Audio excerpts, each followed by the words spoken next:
হঠাৎ পরিযায়ী শ্রমিকদের জন্য এত কুমিরের কান্না কাঁদছে দিদি, তাতে ভোট ছাড়া কি থাকতে পারে? দিদি যখন কাঁদবে তখন ভোট থাকবে, এটা মাথায় রাখবেন। দিদির কান্না মানে ভোটের বাজনা, এটা মাথায় রাখবেন। দিদি যখন মুসলমানদের জন্য কাঁদবে জানবেন সেখানে ভোট আছে। দিদি যখন পরিযায়ীদের জন্য কাঁদবে জানবেন ভোট আছে। দিদি ভোট ছাড়া কান্নাকাটি করেন না। কখনো পা ভাঙার নাটক করেন, কখনো হুইল চেয়ারে বসার নাটক করেন। ভোট আসলে দিদি নানা রকমের নাটক শুরু হয়ে যাবে। দিল্লির একটা দুটো বাঙালি নয়, লক্ষ লক্ষ বাঙালি বস্তিতে থাকে। তাদের সঙ্গে কখনো বাংলার মুখ্যমন্ত্রী দেখা করেছেন? বলুন, তাদের সঙ্গে বাংলার মুখ্যমন্ত্রী কখনো দিল্লিতে গিয়ে একবার আলোচনা করেছেন যে আপনারা কেমন আছেন?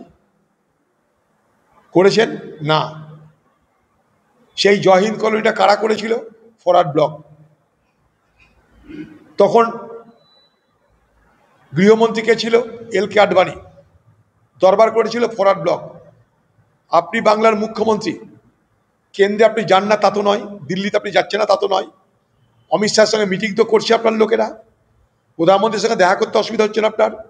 তো কেন একবারও তাদেরকে বলছেন না যে দিল্লির বাঙালিদের যেন কোনো রকম অন্যায় করা না হয়, দিল্লির বাঙালিদের যেন হ্যারাসমেন্ট করা না হয়, তাদের যেন উপর যেন নির্যাতন না হয়?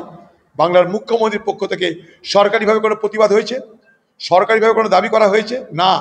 ওখানকার 4টে রাজ্যসভার এমপিকে পাঠিয়ে 24 ঘন্টা ধর্না কেন?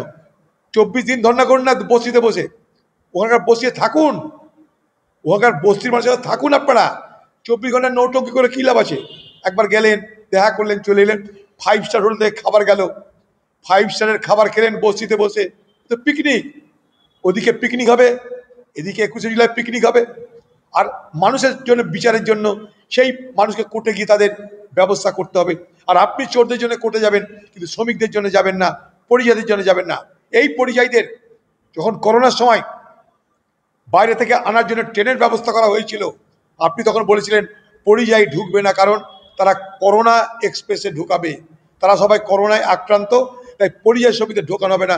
আপনি পরিযায়ী শ্রমিকদের এ বাংলায় ঢুকতে দেননি করোনার সময়, বলেছিলেন করোনা এক্সপ্রেস বাংলায় আসবে না।